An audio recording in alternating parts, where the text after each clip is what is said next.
JeGaysus here, and I wanted to do a special video. This Friday marks 6 months, or half a year, since the Club Q shooting took place in Colorado Springs. And I wanted to make a video that's a compilation of the video I made that day, as well as duetting some other creators, and then ending it on a high note, because we can win. But I wanted everyone to take this moment to memorialize the victims that were lost. We are still in this. We are being hunted, and people want to take our rights away, as well as our lives, to be frank. So use this as a reminder. Don't ever forget that we together will have to, and will, fight until we win. I woke up today to find out about the Colorado shooting somewhere midday around 12 p.m. Pacific time. I don't know what to say. I don't have my thoughts gathered. I didn't want to say it on camera, so I decided, let's redo this ponytail. So here I am, just speaking from the heart as I do whatever I do on screen. I look a mess because I feel a mess, because I'm tired, because this keeps happening, because as I've sat here on the internet over the past 2 years even, I've seen the rhetoric get worse and worse and worse as they introduce more and more bills, 300 plus, and they keep on coming against gay people, trans kids, trans people in general. It doesn't stop, the attacks don't stop, and the physical violence it leads to is the only inevitable outcome. And that's what they want.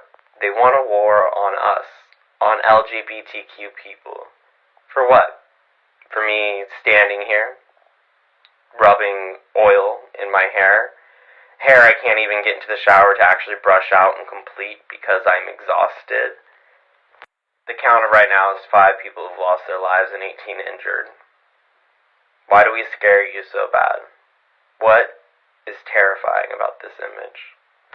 You know what? It doesn't even matter because you terrify me, and you don't see me going around taking your lives. Cishet people who don't have time to do emotional introspection to find out who they really are. It needs to end, and I'm not just talking about the killing of LGBTQ plus people. I mean anytime you see somebody on the internet making a comment that is ill-wanted, say something. We need you to join us to make this stop. Hours after the deadly shooting at Club Q, Pastor Joe Jones at Shield of Faith Baptist Church said this. Alphabet People Plus and all these other communities, Jewish communities and other vulnerable populations pay the price again and again for our political leadership's failure to act, he said in a statement. So again, these sodomites, these wicked people, these prophets of Baal, they are all after our liberty. They are after our freedoms. They want to take your guns, they want to take your Bibles, and they want to take your souls. That's right. Hours after the shooting, he goes back to attacking and dehumanizing LGBTQ people, and that's not all. I don't know the motives of this guy. You know, my first thought was he was a sodomite himself, because that's usually how it goes. They usually blow them own selves away. They usually kill themselves.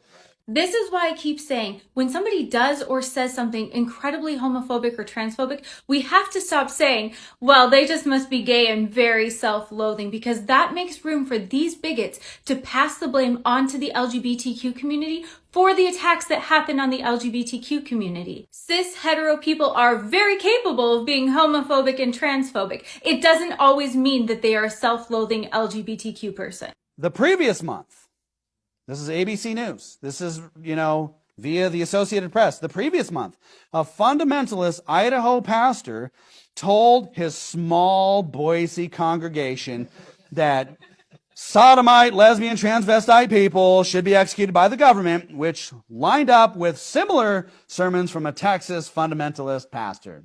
Okay? After we lost 5 beautiful souls, they're laughing.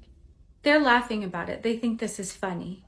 And Joe feels it because he personally wasn't at Club Q. There's no connection between his hateful rhetoric that LGBTQ people should be unalived and the violence against LGBTQ people in our communities. And this is just one microcosm, one example of the hate being spewed in cities across our country. And then as soon as somebody acts on it, all of a sudden they're so confused. They didn't know that their hateful rhetoric would have real world consequences, or actually, they don't care, as long as they can maintain plausible deniability. They can't seem to leave us alone in our spaces, and I'm sick of this hate in my community, making my friends and family nervous to be themselves. I literally just posted a video about how we need to not say stuff like this on the internet because it leads to people being killed. Would warrant such a response. Why would they say something like this? Well, you see, I said that being a Christian doesn't make you automatically good. It just means that you're a Christian. There's a lot of bad Christians. Your immediate response is to be like, wow, I'm becoming more and more homophobic. Proudly, like, good for you. Good for you, especially on a day like this. Look around, take the temperature. Do you really feel proud about yourself? You feel good about what you're perpetrating into the world, the energy you're pushing out there? Good for you.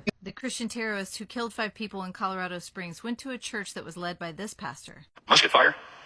Yes, we will always need defenders of the faith. But we all look forward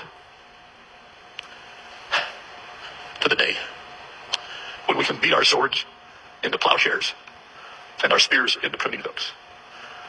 And at least on this subject, learn war no more. He is crying because LGBTQ people have a presence at the university that he also is a part of. This speech is very, very long, but a little over halfway through, he starts talking about how you have to defend the church and literally calls for musket fire. He does ask to make sure you don't fire those muskets on campus. That last part, when he says they look forward to the day, he's talking about looking forward to the day when they don't have to argue or talk about LGBTQ people anymore. What do you think that means? Where people who have this affliction don't exist. And then a member of his church goes to a gay nightclub, kills 5 people, injures 18 more. Here's a thought. Maybe instead of killing innocent people who are just trying to have a safe space, you could focus on your fellow pastors. Because there are lots of them out there. So much, and they're in every single state. Almost all primarily evangelical. The list goes on and on, and on, and on. But the worst part is most of them are still at the churches. Weirdest response I've ever seen to video. People are treating this like it's a mother roll call. I've never seen a response like this to any video. Same, I'm transphobic and homophobic too. Yeah, I have both. People are seriously out here acting like they're sharing information on ethnic backgrounds. Same, I'm Hispanic on my mom's side, but African on my dad's side. How funny. You're just a bad person, that's all. There's nothing to brag about. Same. We seem to have a problem of religious bigotry, intolerance, and hatred in the CBSD community. Well, this sounds serious. Ma'am, why is somebody coming after you? I guess hate has no home here, unless you are a Christian, that is. The LGBTQ plus movement is at odds with many people's faiths. There is no reason this agenda must be pushed in school. Ah yes, the most oppressed group of all, white Christians.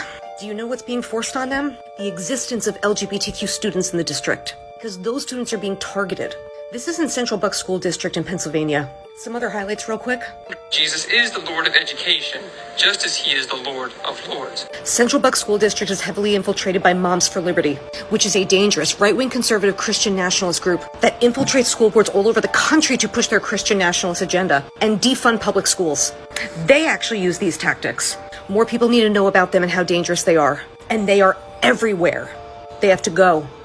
You know what I just realized? I had this revelatory experience. No, it's not that I need to do more mirror videos, but here we are. I realized gay men know exactly what it's like to be straight, and it can't work the other way around. See, gay men were at one time straight in the closet, and we are still every single day in straight space. Straight men specifically will never have a single idea what it's like to be homosexual. They will never experience our culture. Why is this important? It's important because of empathy. We know how they think. We know how they operate. But as gay people, we have a completely different culture set. We have our own spaces, ideals, shared identities. We sit together and we cry. We've gone through similar traumas. We have this undeniable thread and substance that straight people can never have. We have every idea what it's like to be straight, but they can't relate to us as gay culture. That's why you see them freaking out over things like drag queens. They can't relate. I seen a boy last night with a fingernail polish on, and he looked like, oh boy.